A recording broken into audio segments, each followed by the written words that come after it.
दोस्तों, दिनाक्षी शॉर्टहैंड में आपका स्वागत है। अगर आप चैनल पे नए हैं तो चैनल को सब्सक्राइब करें और बेल आइकन ज़रूर दबाएं। डिक्टेशन 5 सेकंड बाद स्टार्ट होगी।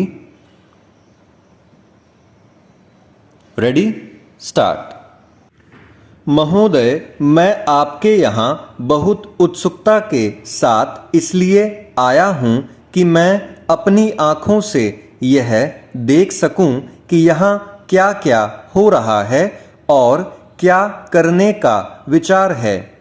स्वागता अध्यक्ष जी ने अपने भाषण में अभी दिग्दर्शन कराया कि यहाँ क्या तो आप करने जा रहे हैं, क्या क्या सरकार की ओर से किया जा रहा है और किन चीज़ों की कमी है।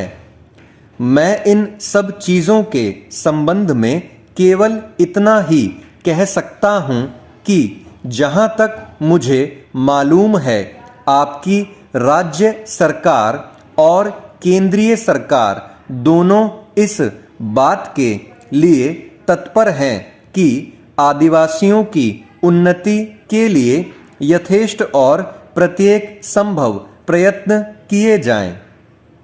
जिस समय भारत स्वतंत्र हुआ और हमको स्वतंत्र संविधान बनाने का अवसर मिला, तो हमने उस संविधान में इस बात का ध्यान रखा कि जो पिछड़े हुए लोग हैं उनको आगे बढ़ाना और दूसरों के समान स्तर पर ला देना हमारा पहला कर्तव्य है।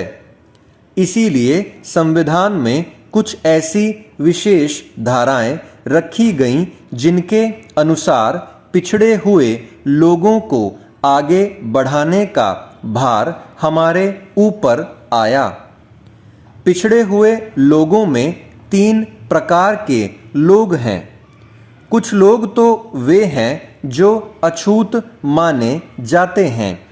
अस्पृश्यता दूर करने के लिए महात्मा गांधी ने इतना बड़ा प्रयत्न किया और आज ईश्वर की दया से वह बहुत सीमा तक कम होती भी जा रही है और आशा की जाती है कि दूर हो जाएगी। दूसरे लोग जो पिछड़े हुए समझे जाते हैं, आदिम जाति के लोग हैं। ये सारे भारतवर्ष में अलग अलग स्थानों में फैले हुए हैं। विशेषकर पहाड़ी और जंगली क्षेत्रों में इनकी संख्या देश में प्रायः 2 करोड़ है। 35 करोड़ में यदि 2 करोड़ व्यक्ति इस प्रकार पीछे रह जाएं, तो वह हमें शोभा नहीं देता। उनकी उन्नति करना हमारा परमावश्यक काम है। उनके अतिरिक्त कुछ वे लोग हैं जो इन दोनों से अलग, परंतु वे भी किसी कारणवश अन्य की तुलना में पीछे हैं। इन सब के लिए हमारे संविधान में अलग अलग व्यवस्था की गई है। चेंज। जहां तक आदिवासियों का प्रश्न है, उनके लिए विधानमंडलों और संसद में स्थान सुरक्षित रखे गए हैं। इन स्थानों के लिए वे अपने प्रतिनिधि चुनते हैं जो वहां जाकर उनके सुख दुख को रख सकते हैं और वहां से उनकी भलाई के लिए कुछ करवा सकते हैं। आज दिल्ली में जो संसद है और सभी राज्यों में जो विधानमंडल है, उन सब के सदस्यों में आदिवासियों के प्रतिनिधि भी हैं और उनको वही अधिकार प्राप्त है जो और किसी दूसरे प्रतिनिधि को। इसके अतिरिक्त आदिवासियों के संबंध में विशेषकर असम में, जहां उनकी संख्या बहुत अधिक है और जो अन्य स्थानों के आदिवासियों से कुछ भिन्न भी है, उनको कुछ विशेष सुविधाएं दी गई हैं। अन्य स्थानों में जैसी यहाँ स्थिति है, उस स्थिति के अनुसार प्रबंध करने के लिए मैं समझता हूँ कि आदेश दे दिए गए हैं। चेंज। महोदय, गौड़ लोग खेती का काम करते हैं और उन्होंने खेती के काम को भली प्रकार सीख लिया है। बैगा जाति के लोग दूसरे प्रकार से खेती करते हैं। यह एक स्थान से दूसरे स्थानों को जाते रहते हैं। एक खेत में खेती करके उसकी फसल आदि को लेकर फिर उस खेत को जलाकर वे आगे बढ़ जाते हैं। इससे भूमि को बहुत हानि होती है, जंगल को भी हानि होती है। वे जितना परिश्रम करते हैं उसका उनको पूरा फल नहीं मिलता। सरकार ने उन लोगों को यह समझाने बुझाने का निश्चय किया है कि वे कहीं एक स्थान में रहकर खेती बाड़ी करें तो उनको थोड़ी सी भूमि से ही अधिक अन्न प्राप्त हो सकता है और वे अधिक सुख से रह सकते हैं। आज सारे देश में खेती की उन्नति के लिए जहाँ तहाँ पानी का अभाव है, वहाँ अधिक पानी पहुँचाने का प्रबंध किया जा रहा है। लोगों को गड्ढे खोदकर तथा उनमें कूड़ा कचरा आदि डालकर खाद तैयार करना सिखाया जा रहा है, जिससे खेती की उन्नति की जा सके।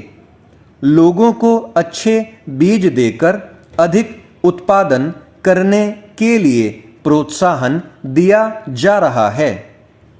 यह सब कुछ आदिवासियों को भी बताया जा रहा है। अभी यह सुनकर मुझे बहुत प्रसन्नता हुई है कि सरकार ने यहाँ पर 1000 एकड़ भूमि में उनको बसाने का निश्चय किया है। उनकी हर प्रकार से सहायता की जाएगी। यूँ तो हम लोग खेती करते हैं और अपने तथा अपने बाल बच्चों के लिए अन्न पैदा करते हैं, पर हमारे देश के किसानों के पास बहुत थोड़ी भूमि है और थोड़ी भूमि में अधिक पैदा नहीं किया जा सकता।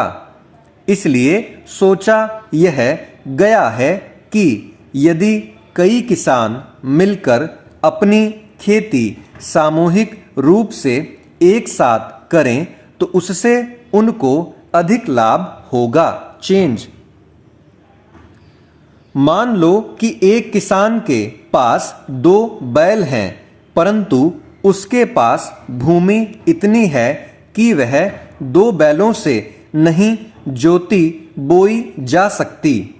ऐसी स्थिति में उस भूमि में खेती पूरे रूप से नहीं हो सकती, क्योंकि वह 4 बैल रख नहीं सकता और 2 बैलों से उसका काम पूरा नहीं होता। तो यदि 2 किसान परस्पर मिलजुल कर खेती करें तो उन सब की समस्या का समाधान हो जाता है। 2 व्यक्ति मिलजुल कर खेती के आसपास पानी की भी व्यवस्था कर सकते हैं। इस प्रकार यदि कई आदमी मिलकर एक साथ खेती करें तो उनको खेती में व्यय भी कम करना पड़े और आय अधिक हो। इसलिए यहाँ सामूहिक रूप से खेती करने का प्रयास किया जा रहा है और यदि इसमें भली भांति सफल हुए तो इस चीज का औरों में भी प्रसार होगा और विशेषकर आदिवासी लोग जो अभी तक इस प्रकार खेती नहीं करते, इस चीज को अधिक सरलता से सीख लेंगे और उसके अनुसार काम करेंगे और यदि वे इस पद्धति को अपनाएंगे तो इससे उनको बहुत लाभ होगा। स्टॉप। दोस्तों, डिक्टेशन अच्छा लगा हो तो वीडियो को लाइक और शेयर कर दें और चैनल को सब्सक्राइब करके बेल आइकन ज़रूर दबा लें, जिससे भविष्य में आने वाली हर वीडियो आप तक सबसे पहले पहुंच पाए। धन्यवाद।